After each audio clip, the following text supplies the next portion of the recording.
आगामी बिहार विधानसभा चुनाव में ज्यादा से ज्यादा सीट लाने और तेजस्वी को मुख्यमंत्री बनाने का भले ही राजद दावा कर रही है, लेकिन जमीनी स्तर राजद की पोल खुलती नजर आ रही है।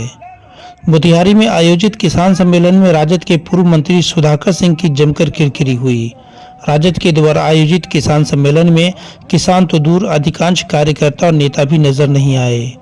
राजद के सम्मेलन में बहुत बड़ा पंडाल में लगी हजारों कुर्सियां, परंतु आधी से अधिक कुर्सियां खाली दिखाई दी, जिसका वीडियो सोशल मीडिया पर जमकर वायरल हो रहा है। दरअसल मोतिहारी के मधुबन विधानसभा के शेखपुरवा में राजद पार्टी के बैनर तले किसान सम्मेलन का आयोजन हुआ था, जिसमें बिहार के पूर्व कृषि मंत्री सह बक्सर के सांसद सुधाकर सिंह को मुख्य अतिथि के रूप में बुलाया गया था। हालांकि जब तक पूर्व कृषि मंत्री का भाषण में श्रोताओं का कमी रहा, जिस कारण आधी से अधिक कुर्सियां खाली पड़ गई। मजबूरन नेताजी को खाली कुर्सियों को ही भाषण सुनाना पड़ा और किसी ने इसका वीडियो बनाकर सोशल मीडिया पर वायरल कर दिया, जिसके बाद सोशल मीडिया पर कई तरह की चर्चाओं का बाजार गर्म हो गया। जब हम बिहार की सत्ता में आएंगे तो हम आर्थिक न्याय करेंगे और आर्थिक न्याय केवल नारे तक सीमित नहीं होगा, बल्कि हम जमीनी हकीकत तक बदलने का काम करेंगे। और उन्होंने कहा था कि जब हम सत्ता में आएंगे तो मोदी ने कहा था 2 करोड़ सरकारी नौकरी देंगे सलीना। 11 साल में नौकरी नहीं मिला भारत सरकार में, लेकिन तेजस्वी ने कहा था कि हम सरकार में आएंगे तो 10 लाख की सरकारी नौकरी देने का काम करेंगे। और 17 महीने के कार्यकाल में 5 लाख की सरकारी नौकरी देने का काम नहीं किया। वो नौकरियां गाँव की सेवा के लिए था, गाँव के किसानों के लिए, मजदूरों के बच्चे को पढ़ने के लिए शिक्षक के रूप में बहाल किए गए थे। वो नौकरियां भी गई ग्रामीण व्यवस्था में, शिक्षा में, स्वास्थ्य कर्मी के रूप में नियुक्त किए गए। पहले पंचायतों में तो हॉस्पिटल हुआ करता था, उसे बंद रहते थे, लेकिन तेजस्वी जी के आने के बाद पंचायतों के स्वास्थ्य केंद्रों के ताले ही नहीं थे, बकायदा दवाई भी लोगों को मिलने लगा। और 3 दिन वहां पे पारा स्टाफ बैठने लगे। ऐतिहासिक बदलाव के नेतृत्व में था। क्यों हम नारे के साथ नहीं, बिहार में परिवर्तन तैयार थे। सत्ता हमारे लिए भोग का साधन नहीं है, सत्ता हमारे लिए सेवा का साधन है। जरूरत पड़ने पर हम तो सत्ता को ठुकराने वाले लोग भी हैं। आप याद करिए इस देश में जब एक आंदोलन था कि राम मंदिर को, बाबरी मस्जिद को ढा दिया जाएगा, और तब लालू प्रसाद जी ने हम उनका निर्णय लिया था कि बाबरी मस्जिद को ढाएंगे, हम उनके गुनाह को माफ नहीं करेंगे।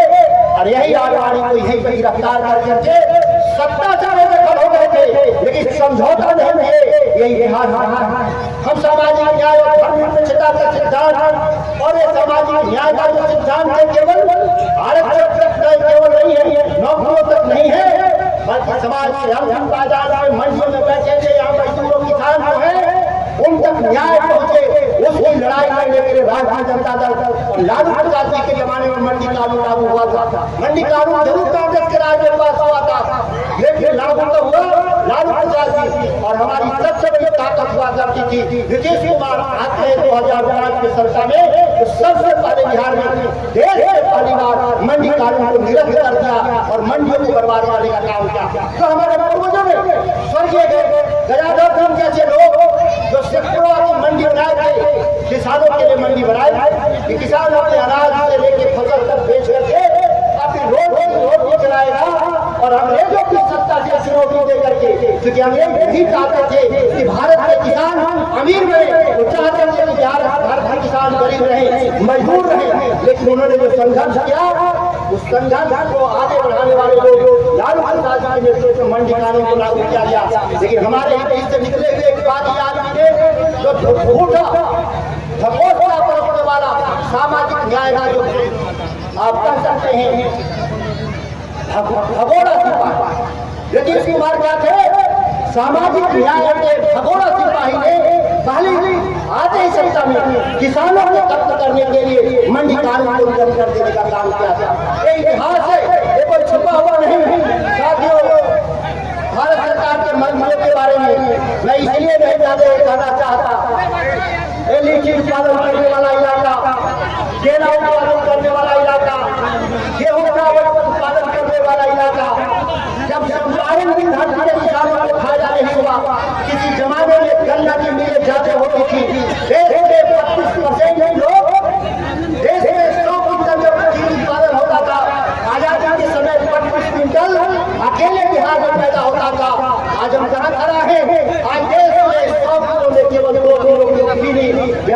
अभिवादन हो रहा। ये कौन लोग दोषी है? ये दोषी वो लोग हैं जो सत्ता में बैठे हुए थे, केंद्र की सत्ता में।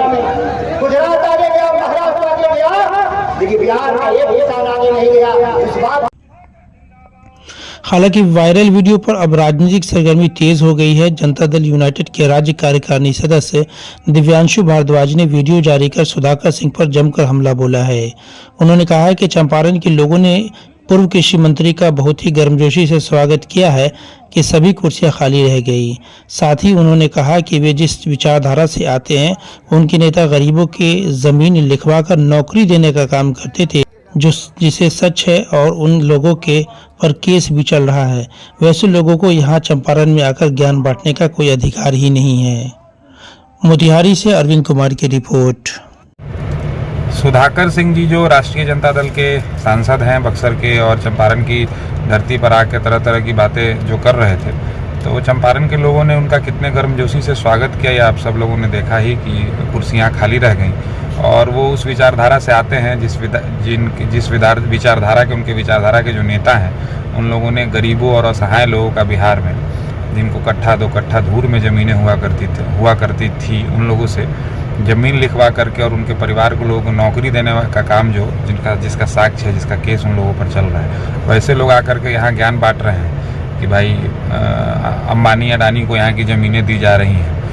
तो वैसे लोगों को इस तरह की बात नहीं करनी चाहिए। भाई चंपारण काफ़ी आगे है। चंपारण आज़ादी के जो संघर्ष हुआ आज़ादी का, चंपारण सत्याग्रह, उसका नेतृत्व करने वाली जगह है, गांधी जी को महात्मा बनाने वाला जगह है। तो चंपारण इस ऐसे विचारधारा के लोगों को स्पष्ट पहले भी जवाब देता आया है, और उनके कार्यक्रम में आप लोगों ने देखा ही, आगे भी जवाब देता रहेगा। चंपारण राजनीतिक रूप से काफ़ी सूझबूझ वाले लोगों का जगह है, और ऐसे बिहार को जंगल राज, बिहार को अपराध, करप्शन, भ्रष्टाचार की तरफ ले जाने वाले विचारधारा के लोगों को इसी प्रकार से नकारता रहेगा।